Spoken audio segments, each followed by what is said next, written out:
Ikalabing-pitong araw. Para kinino ang pananaw?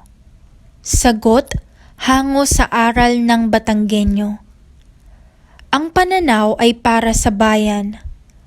Harima't simpleng tao, tayong lahat ay mga sangkap lamang na sakop ng mapang-akit at nagbibigay pag-asang pananaw. Tayong lahat ay saklaw ng pananaw. Sa atin ito, hamon sa pamilyang Batanggenyo.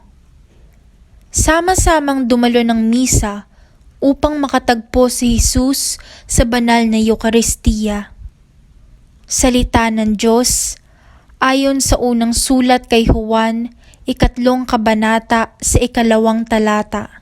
Mga minamahal, mga anak na tayo ng Diyos ngayon, ngunit hindi pa nahahayag ang magiging kalagayan natin. Ngunit alam nating sa pagdating ni Kristo, tayo'y magiging katulad niya, sapagkat makikita natin kung sino talaga siya. Maikling pagninilay. Para sa atin ang pananaw. Para sa mga anak ng Diyos na umaasang banda-banda roon ay may magandang bukas na naghihintay at nakaabang. Turo ng simbahan. The church has to go forth to everyone without exception.